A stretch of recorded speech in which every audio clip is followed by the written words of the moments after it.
ನಮಸ್ತೆ ಅಜಯ್ ಸರ್, ಹೇಗಿದ್ದೀರಾ?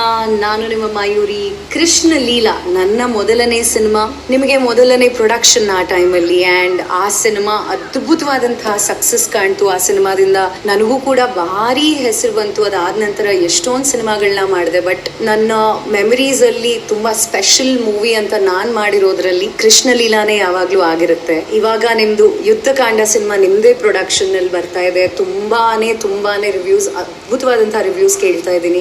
All the very best to you sir. Krishna Leela ತುಂಬಾ ಜನಕ್ಕೆ ಹೆಸರು ತಂದು ಕೊಟ್ಟಿದೆ. ಹಾಗೆ ಕೃಷ್ಣ ಲೀಲಾ ಮೀರಿ ಇನ್ನ 10 ಪಟ್ಟು ಸಕ್ಸಸ್ ಈ ಸಿನಿಮಾ ಕಾಣ್ಲಿ ಅಂತ ನಾನು ಆಶಿಸ್ತಾ, ಕೃಷ್ಣ ಲೀಲಾ ಪಾರ್ಟ್ 2 ನೆಕ್ಸ್ಟ್ ನಿಮ್ ಪ್ರೊಡಕ್ಷನ್ ಅಲ್ಲಿ ಬರ್ಬೇಕು ಅಂತ ನಾನು ವಿಶ್ ಮಾಡ್ತಿದ್ದೀನಿ ಸರ್ ನಿಮ್ಗೆ. ಅಂಡ್ ಮೆಮರೀಸ್ ತುಂಬಾ ಇದೆ. ಒಂದ್ಸಲ ಇಂಟರ್ವ್ಯೂಸ್ ಹೋಗುವಾಗ, ಯಾವುದೋ ಒಂದು ಚಾನೆಲ್ ಇಂಟರ್ವ್ಯೂ ಹೋದಾಗ, ಇಂಟರ್ವ್ಯೂ ಮುಗಿಸ್ಕೊಂಡು ಹಂಗೆ ಪಟಪಟ ಅಂತ ನಾನು ನಿಮ್ ಹಿಂದೆ ಬರ್ತಾ ಇದ್ದೀನಿ. ನೋಡಿದ್ರೆ ನೀವೆಲ್ಲ ರೆಸ್ಟ್ ರೂಮ್ ಹೋದ್ರಿ, ನಾನು ನಿಮ್ ಹಿಂದೆ ಬಂದೆ. I was so last. It was my initial stage of movies.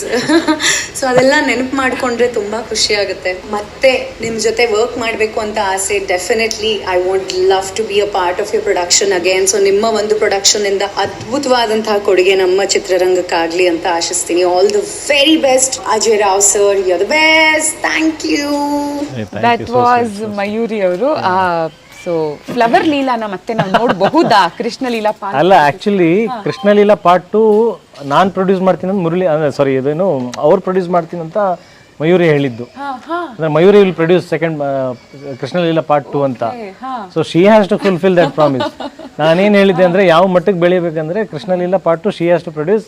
ಅವ್ರು ನನ್ನ ಡೇಟ್ಸ್ ಕೇಳಬೇಕು ಅಥವಾ ನಾನು ಹೋಗ್ಬೇಕು, ಮಯೂರಿ ಚಾನ್ಸ್ ಕೊಡಿ ಅಂತ. ಸೊ ಅದು ಹಂಗಾಗ್ಲಿ ಅಂತ ಆಶಿಸ್ತೀನಿ. ಅದು ನಮ್ಮೆಲ್ಲರ ಫೇವ್ರೆಟ್ ಫಿಲ್ಮ್. ಆ್ಯಂಡ್ ನಿಮ್ಮ ಪರ್ಫಾರ್ಮೆನ್ಸು, ಪ್ರತಿಯೊಬ್ಬೊಬ್ಬ ಆರ್ಟಿಸ್ಟ್ನ ನೀವು ಚೂಸ್ ಮಾಡಿರುವಂಥ ರೀತಿ ಆ್ಯಂಡ್ ಅವರ ಪರ್ಫಾರ್ಮೆನ್ಸು, ಸ್ಟೋರಿ ಲೈನು, ಕ್ಲೈಮ್ಯಾಕ್ಸು, ಹಾಡುಗಳು, ಎಲ್ಲವೂ, ಡೈಲಾಗ್ಸ್, ಅಮೇಝಿಂಗ್. ಬರಲಿ sir please Krishna Leela part 2. ಖಂಡಿತ, I am ready, definitely ready. ಇವಾಗಲೇ ಹೋಗಿ ಶಶಾಂಕ್ ಅವ್ರಿಗೆ ಮಾತಾಡ್ತೀನಿ.